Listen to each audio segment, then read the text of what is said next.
The drivers have said in testing and practice, the slingshot passing, the aggressive bump drafting could make this one a dandy. Could the car of tomorrow today produce the race of the decade? Well, we're about to find out, folks. Buckle up those seat belts on the sofas at home. Glad to have you with us for our ESPN on ABC coverage of NASCAR. 500 miles of hold-your-breath white-knuckle stock car racing at the world's fastest facility here in Talladega, Alabama. Over 150,000 diehard fans on their feet as we head down to the green flag.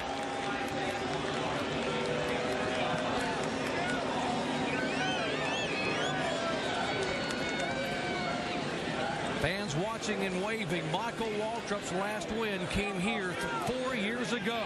It has been a long time in coming, and he leads them down as the green waves, and they shuffle into turn one.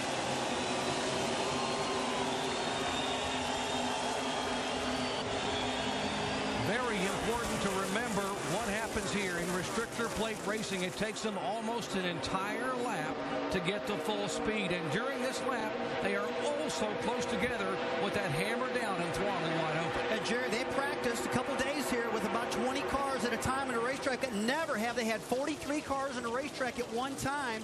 And now what's going to happen begins right now. David Gilliland gets pushed down below the yellow line. That's not a penalty as long as he doesn't advance his position. Right now, you already see him 3 wide. This is a brand new repaved racetrack. A lot of grip. The cars are handling real well, and they're really accelerating up in the draft. That's what a lot of drivers are saying. But they can't see out of the cars good. Got these Toyotas up front. Here goes Dave Blaney. And Andy, there's been a lot of concern about these Toyotas right now because they were all in qualifying form. Are the cars going to handle?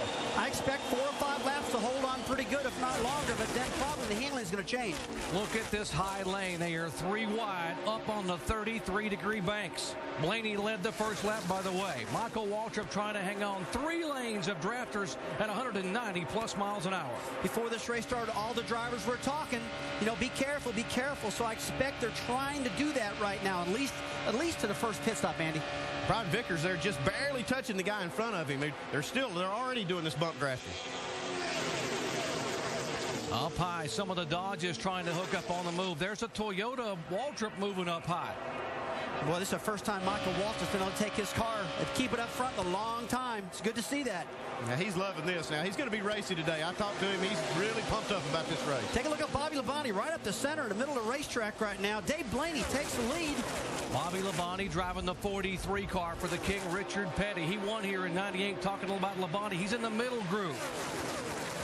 Tony Stewart now trying to pull the high draft up to be in contention. In this center lane and the top lane, everybody's saying it's going to be the fast way around the racetrack with that momentum built up. But look right now, bumper to bumper. It looks like his outside lane got seized up a little bit.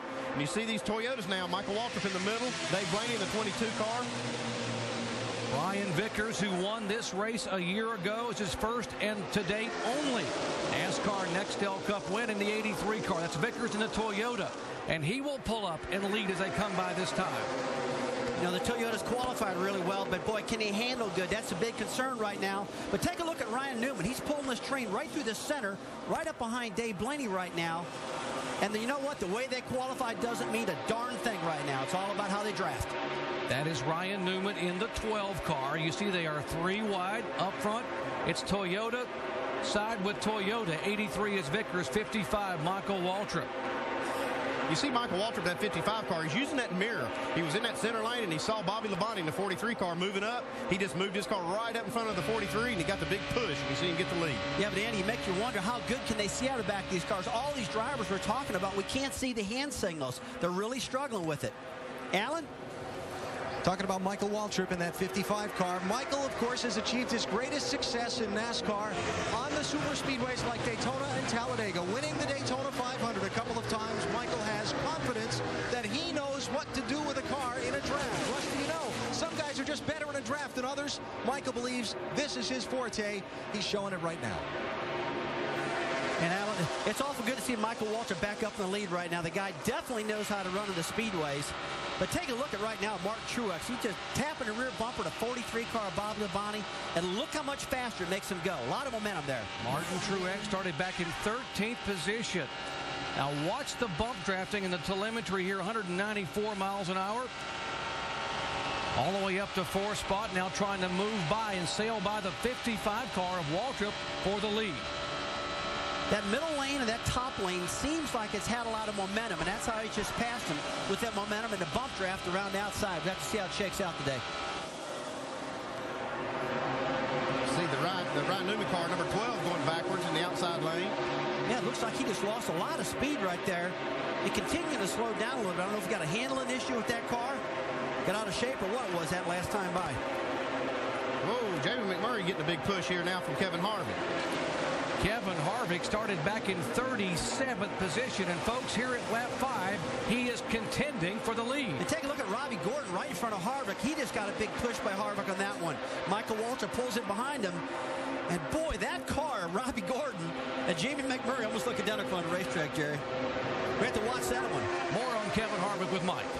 Well, you know, Doc, there were a lot of concerns coming into this race, and one of them was the heat and the temperatures underneath the hood because of the draft. Well, I spoke with Todd Barrier, Kevin Harvick's crew chief, earlier this morning, and he said one thing they are doing to counter the temperatures, they're running the 6-inch splitter. Most guys out here running the 4-inch splitter, but he's giving up a little bit of something in the draft so that 6-inch splitter can spray some more air into the grill.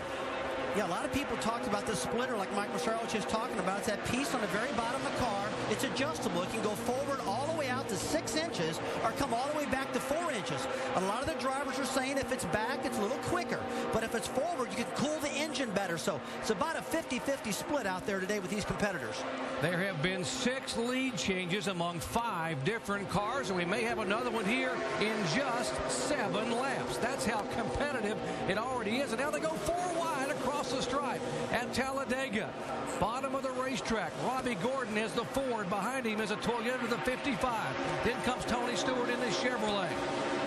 Single file on the bottom of the racetrack. There's a middle groove, an upper groove, and they're running 196 miles an hour. Back after these messages and a word from our ABC stations.